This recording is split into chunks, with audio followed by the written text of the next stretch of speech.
So our next topic for discussion is, are we really dead if we don't know English? So yes, of course, language is a big barrier in terms of getting admitted in certain institutions, especially higher institutions.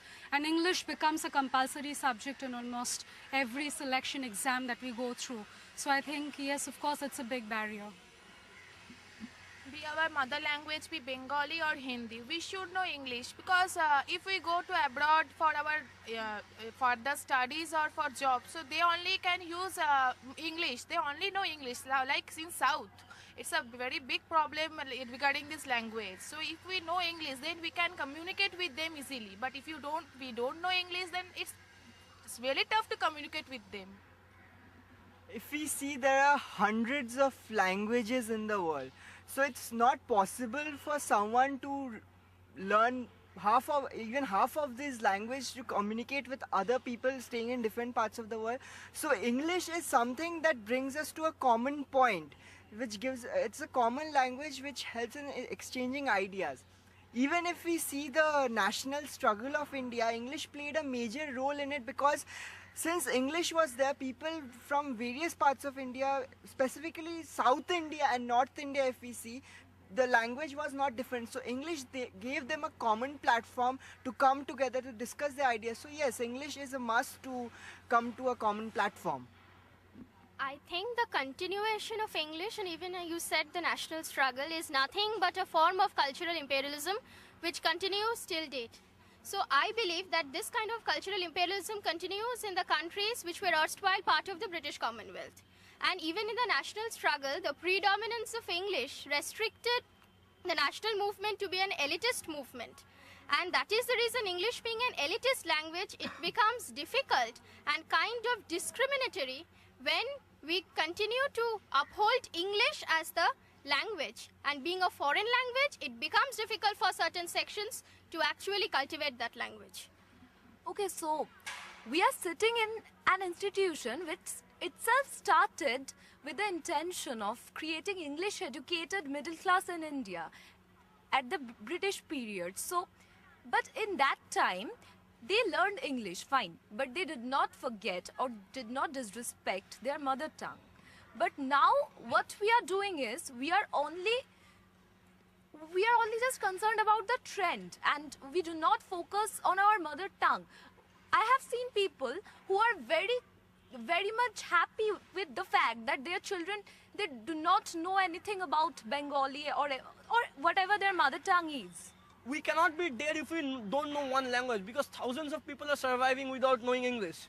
So at the end of the day, English is only a medium of communication. Without English, in this world, economically, it is difficult to survive, because in most jobs, educational institutions, English becomes the most important language, which is essential.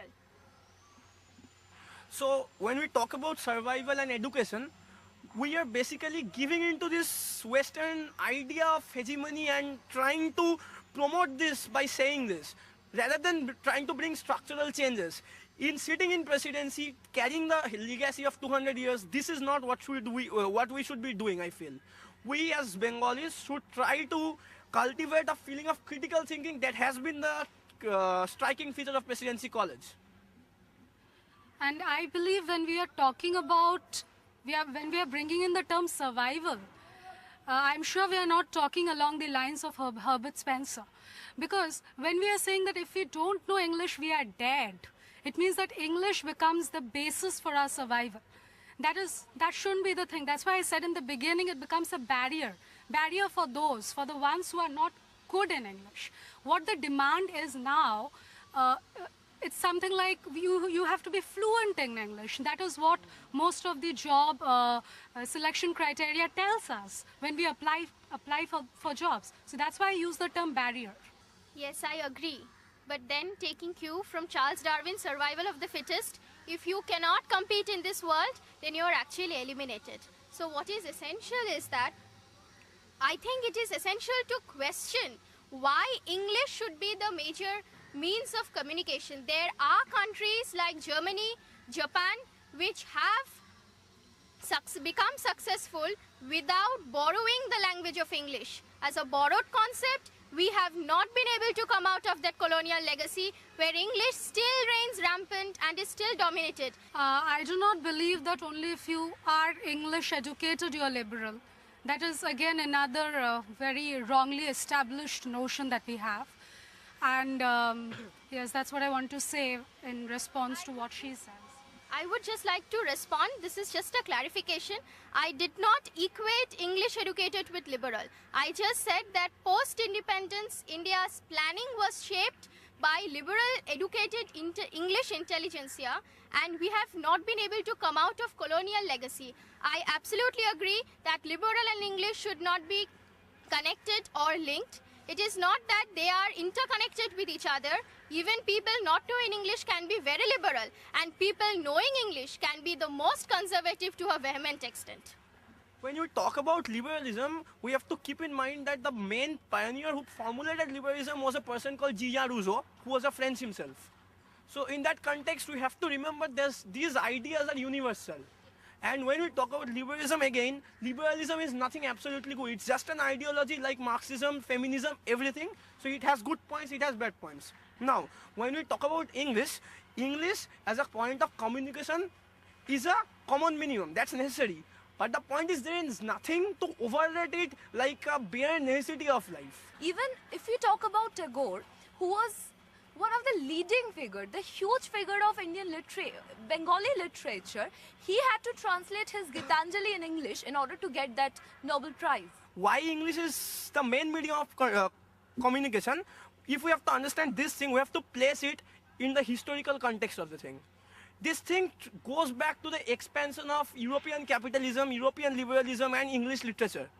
These things are connected. These things went to the New World, to India, colonization, these things took place. So history took its course, and we cannot do it. So we are just a party to history. All we can do is to act now so that we can change history in the future course. But we cannot neglect the burden that we are carrying. That's the point I'm trying to make. Another thing which I would like to mention is that knowing English is, I have seen several people who not knowing English deliberately taking spoken English classes to get a job. So it is not about learning a language or knowing a language in its proper grammatical sense. It is just knowing or understanding a particular language for the sake of getting a job. I think what he was trying to say is, this is a fact that we are living in this situation, but I think he was saying that we should change this rather than we are supporting this, and we are just giving support to this view. I think what he was saying that we should change. I would just like to say one thing. The basic, if you go through several scholars, articles and books on public administration, one of the basic criticisms leveled against the UPSC is that writing answers in regional languages creates regional bias, as also it puts the students at a disadvantageous position than those students who are writing their answers in English.